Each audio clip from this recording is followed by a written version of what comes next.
నేను మీడియా మిత్రులకు కాంగ్రెస్ పార్టీ నాయక ఈ నియోజకవర్గ కార్యకర్తలకు తెలియజేయడం ఏంటంటే, నేను గతంలో 74 నుంచి నేను గ్రామ శాఖ కోఆపరేటివ్ చైర్మన్గా చేసడం జరిగింది ప్రథమంగా. తర్వాత 81లో నేను సర్పంచ్గా చేసడం జరిగింది. అదేవిధంగా అప్పుడు దాదాపు 7.5 సంవత్సరాలు నేను సర్పంచ్ చేసిన. ఆ తర్వాత తర్వాత కూడా 6.5 సంవత్సరాలు నేను సర్పంచ్గా కంటిన్యూగా చేసడం జరిగింది. మరి అదేవిధంగా మూడోసారి ఎంపీటీసీగా చేసడం కూడా జరిగింది. ఈ ఎంపీటీసీ చేసినాక తర్వాత నేను ఈ జనగామ మండల్ పార్టీ ప్రెసిడెంట్గా చేసడం జరిగింది. మండల్ పార్టీ ప్రెసిడెంట్గా చేసడం జరిగినాక తర్వాత కూడా బ్లాక్ కాంగ్రెస్గా జనగామ అండ్ రఘునాథ్పల్లి మండల్ 2 మండలాలకు బ్లాక్ ప్రెసిడెంట్గా చేసడం జరిగింది. అది 2 పర్యాయాలు బ్లాక్ ప్రెసిడెంట్గా చేసడం జరిగింది. మళ్ళీ తర్వాత మన జిల్లా అయిన తర్వాత జిల్లా కార్యదర్శిగా ఉపాధ్యక్షునిగా చేసడం జరిగింది. మరి ఏమిందనంటే, నేను ఒక 50 సంవత్సరాల కాంగ్రెస్ పార్టీ సుదీర్ఘంగా ఈ పార్టీలో మొత్తం ఏ పార్టీకి నేను పోకుండా ఈ పార్టీగా నేను చేసినాం. మరి గత 2 రోజుల కింద మరి పార్టీ అధ్యక్షుడు మన కొమ్మూరి ప్రతాప్ రెడ్డి గారు నన్ను ఒక వయసు రీత్యా చూడకుండా నన్ను అవమానించడం జరిగింది. మరి నేను ఫస్ట్లో మరి ఏమిందంటే, మన మార్కెట్ చైర్మన్ గురించి అడగడం జరిగింది. దాన్ని అడిగితే వారు నన్ను అవమానపరిచారు. అదేవిధంగా మరి ఈ నియోజకవర్గంలో మరి జరిగే కార్యక్రమాలు చూస్తే గతంలో మీ అందరికీ తెలిసిన విషయమే. మరి చర్యాల విషయానికి వస్తే కూడా చర్యాల మార్కెట్ చైర్మన్ కూడా మరి ఏ విధంగా ఆయన ఒక అనర్హులకు వాళ్ళు ఇవ్వడం జరిగింది. వారికి పార్టీకి సంబంధం లేదు, వేరే ఒక లేడీకి సాఫ్ట్వేర్ ఇంజనీర్గా ఉండే వారికి ఇవ్వడం జరిగింది. మరి నియోజకవర్గంలో మరి ఎవరైనా అడిగితే మీకు ఓట్లు పడ్డాయా, మీ గ్రామాల్లో ఓట్లు పడ్డాయా, ప్రతి వాళ్ళను కూడా మరి కార్యకర్తలను ఈ విధంగా అనుకుంటూ కార్యకర్తల మనోభావాలను దెబ్బతీసే ప్రధానంగా మరి కొమ్మూరి ప్రతాప్ రెడ్డి గారు మాట్లాడుతుండు. మరి అదేవిధంగా ఈ నియోజకవర్గంలో ఏదైతే మొన్న అభివృద్ధి కార్యక్రమంలో వచ్చిన ఫండ్స్ కూడా ఆయన మరి వేరే విధంగా అమ్ముకున్నట్టు కూడా తెలుస్తుంది. మరి మా దృష్టికి వచ్చింది. మరి ఈ విధంగా మరి ఏదైతే పార్టీని ఈ నియోజకవర్గంలో మరి ప్రజలను, పార్టీ కార్యకర్తలను మరి దెబ్బ తీసుకుంటూ ఉంటే ఈ పార్టీ ఏదైతే నష్టమవుతుందన్న ఉద్దేశంతో మరి నేను ఇంత సీనియర్గా ఉండి కూడా మరి వారిని సరే ఇది కాదు పార్టీ కొనసాగాలనే ఆలోచనతో నేను మాట్లాడడం జరిగితే మరి వారు నా వయసు రీత్యాలో కూడా గౌరవించకుండా ఆయన ఈ విధంగా మాట్లాడడం జరిగింది.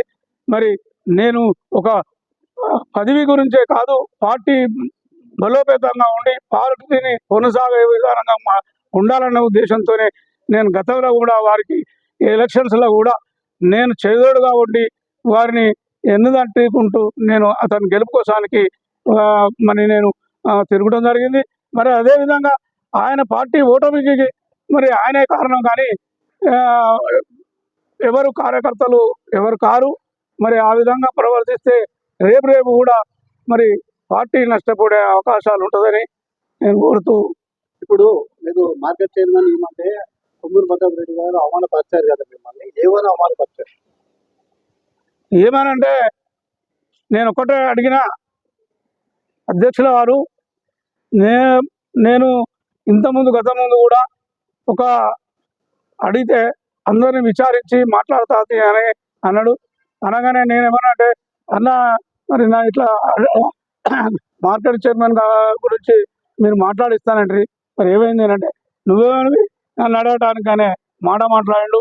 అట్లా కాదన్నా, నువ్వు జిల్లా అధ్యక్షుడివి, జిల్లా అధ్యక్షుని కాబట్టి నిన్ను అడగక నేను ఎవరిని అడుగుతా అనే విధానంగా నేను మాట్లాడమైంది. ఇక ఆయన ఆ విధంగా అధిష్టానం దగ్గర ఉంది, అధిష్టానం దగ్గర ఉంది అంటే అధిష్టానం దగ్గరకైనా పోయి నేను అర్హున్నా కాదా, మరి నేను పార్టీలో నేనేం నా పార్టీకి నష్టం చేసినా, మరి పార్టీకి ఏదైనా నష్టం చేస్తే నన్ను అడుగుండి, కానీ నేనేమి ఏం పార్టీకి ఇన్ని సంవత్సరాల నుంచి పార్టీని పట్టుకొని ఉంటే నాకు ఈ అవమానం చేసినందుకు నేను చాలా బాధపడే అవకాశంగా నాకు చాలా బాధ అనిపించింది. ఎందుకంటే గత 50 సంవత్సరాల నుంచి పార్టీకి సేవ చేస్తే, నేను నిస్వార్థంగా సేవ చేస్తే ఈ విధంగా మాట్లాడతాడా అనే బాధ నాకు కలిగింది. మరి మరి ఒక పార్టీ ఇవాళ నాలాంటి వారికి న్యాయం జరగకపోతే రేపు కాబోయే మరి పార్టీ కార్యకర్తలకు ఏం న్యాయం జరుగుతుంది అనేది నాకు చాలా బాధ కలుగుతుంది. మరి వారి విజ్ఞతకే వదిలిపెడుతున్నా, వారు మరి ఈ విధంగా నడుచుకుంటే రేపు పార్టీ నష్టపోతుందనే ఆలోచనతో చెప్పడం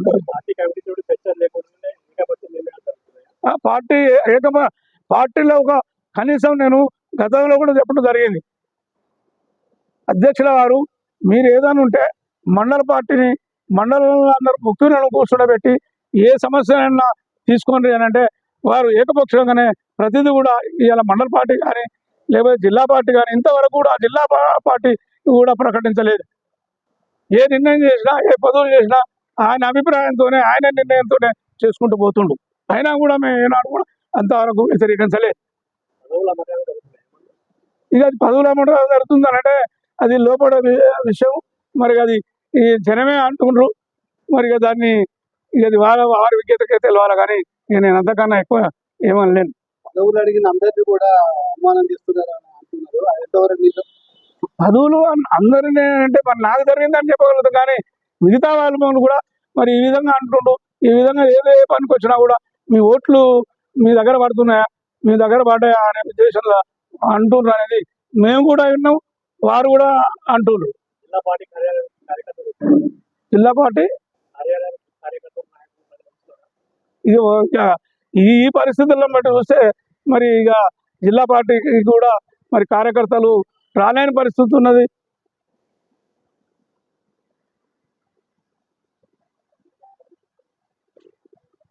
నువ్వు జిల్లా అధ్యక్షుడిని కాబట్టి నేను అడుగుతున్నాను అంటే ఆయన టెంప్ట్ అయినాను ఆ విధంగా అనుకొచ్చిండు. మరి అవసరమైతే నేను మరి ఏదైతే మన అంబేద్కర్ విగ్రహం దగ్గర టెంట్ వేసైనా నేను చేసే కార్యక్రమం కూడా తీసుకుంటా అనే విధానంగా నేను అనుకొచ్చి బయటికి వెళ్ళి వచ్చేసింది. ఊకెందుకు